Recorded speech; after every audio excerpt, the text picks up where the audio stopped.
9 News Mornings at 5 a.m. starts right now.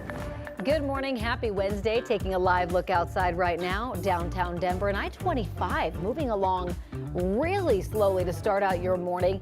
We'll have to get a check of the drive with Brianna here in just a second. Sitting at 62 degrees. We're going to be a little bit cooler today than we were yesterday. Thanks for joining us. I'm Corey Rose. And I'm Jordan Chavez. Good morning, everybody. Yeah, something's happened up there in their traffic department. We'll talk to Brianna in just a moment. First, let's get a check of that forecast with senior meteorologist Chris Bianchi. Chris, today is that relief that we were talking about. Yes, if you want that cooler weather, you get it today and tomorrow before we warm right back up again for Friday and this weekend. So Jordan, I know you'll like this. Mid-60s right now around the Denver area. This time yesterday, we were in the mid-70s.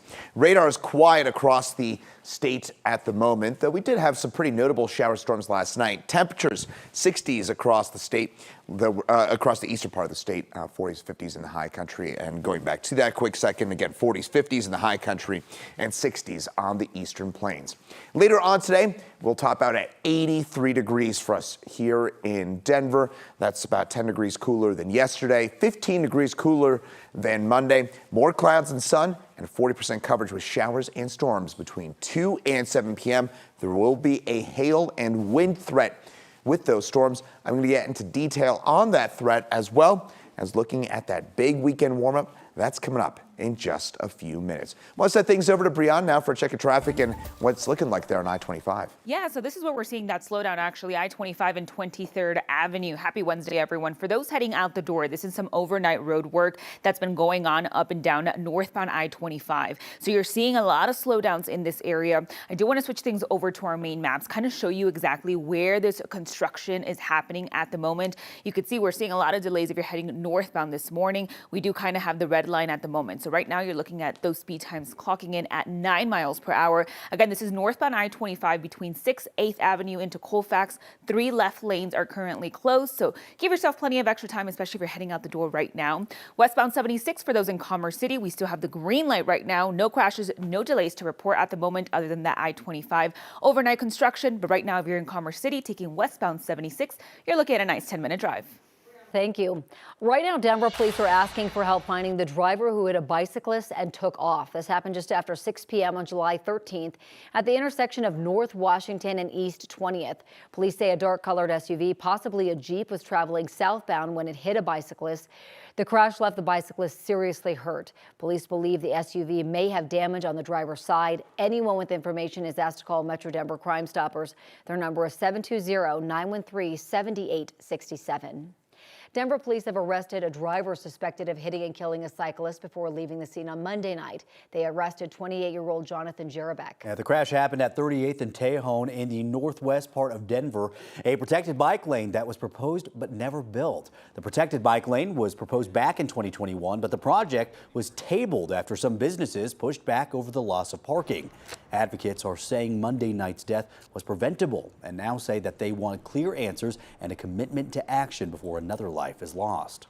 This is the harsh reality of our streets in Denver until we get leadership that commits to their words and puts resources into designing safe infrastructure for our residents. Denver's transportation department says that there is now a new design still in progress, but have not specified exactly what that is. And they also said that there is currently no funding to build it. New this morning, 2 arrests in Pueblo are making headlines and stirring up a lot of reaction. Police say one man broke into a home on Joliet Avenue and Bessemer earlier this week. But the second man, who neighbors initially praised for stepping in, is now facing his own serious charges. Cruz Alarcon says he and 2 relatives got an alert from a security camera showing people breaking into a house. They rushed over, chased the suspect, and tied up one of them, 21-year-old Joseph Mars.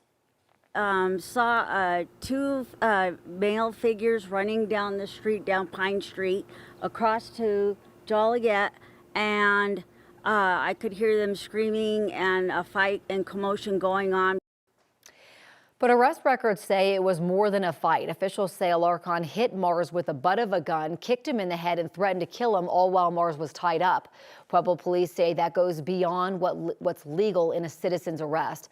Alarcon is now charged with second-degree assault. Mars was charged with second-degree burglary. Both men have since bonded out. We are getting a better look at the man accused of firing several shots during a house party in Brighton. The Adams County Sheriff's Office released this picture of the man. Witnesses say that he pulled a gun and fired up to 20 rounds after a fight. Deputies say that this happened at a home near 148th Avenue and Hayesmount Road during the early morning hours of Saturday, July 12th. They say that he may have gotten away in some sort of orange or red truck. If you recognize him, you're asked to call the Adams County Sheriff's Office. Their number is 303-514-1240. Pay attention. It is the message from police and people in Aurora this morning after a 12-year-old boy was hit and killed over the weekend. He was riding his scooter in a marked crosswalk along Iliff. Friends and family gathered for a vigil last night. 9 News reporter Courtney Yoon joins us live from East Iliff Avenue in Aurora.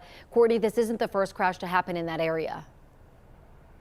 Yeah, that's right, Corey. So far this year, Aurora police say there's been 54 crashes along this stretch of Iliff Avenue. We're here in between Chambers and Buckley, and right behind me is the memorial for the 12-year-old boy who was hit and killed in this area just outside of Wheel Park. Aurora police say the boy who was riding his scooter near South Wheel Park just after 10 a.m. on Saturday, he was hit by a 19-year-old driver. Police say they were not paying attention and failed to stop for a crossing signal at a marked crosswalk. In this case, police say the driver was speaking to a passenger in the car.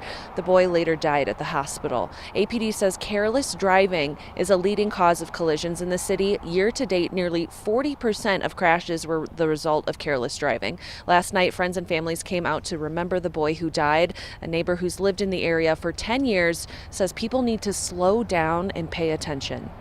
Children all around here. We have 4 new children that live across the street. They ride their bicycle in their yard because they can't ride it on the street because it's so dangerous. Aurora police say so far no charges have been filed in this case, but it's likely to happen in the coming days. Live in Aurora, Courtney Yoon, 9 News. All right, Courtney, thank you. There was another deadly crash in Aurora over the weekend, and it's causing Aurora police to remind drivers about road safety.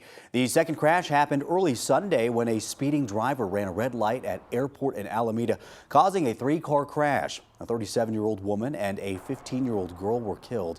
The Aurora Police Department says that every driver has a role to play in keeping roads safe. Driving is a privilege and not a right. That when they get behind the wheel of that car, they are responsible for their safety, their passenger safety, and the safety of the motoring public on our roadways. Both crashes remain under investigation, and so far, no charges have been filed. Today, CBI is hosting its first missing persons open house in Greeley. This is to help families in northern Colorado get some help when it comes to finding their missing loved ones. Families can bring in updated photos, provide medical records, and even submit DNA samples to help identify their loved ones. The open house is at the Greeley Police Department from 1 to 7 p.m. A Denver pastor and his wife are due in court today facing 40 felony charges tied to a so-called faith-based cryptocurrency scheme. Eli and Caitlin Regalado are accused of scamming nearly $3.4 million from 300 investors through their cryptocurrency called Index Coin. Prosecutors say that they promised big returns, but the coin was essentially worthless. A grand jury indictment says that they spent over $1 million on personal expenses, including a Range Rover, home renovations, and luxury travel, claiming the Lord told them to. The couple denies any wrongdoing and still faces a separate civil case from state regulators. This morning, we are entering day 7 in the murder trial of James Craig. Yesterday, the mistress of a former dentist who's accused of poisoning his wife testified in his trial. Karen Kane told jurors she thought James Craig was divorced from his wife Angela when the two began seeing each other in February of 2023. Prosecutors read some of the nearly 4,000 texts sent between her and James in the 3 weeks between when they met and Angela's death. In some of those messages, James said Angela was convinced he'd poisoned her. Karen says James wrote her several letters from jail. She says she burned the first 2 without reading them, but read the rest before sending them to law enforcement.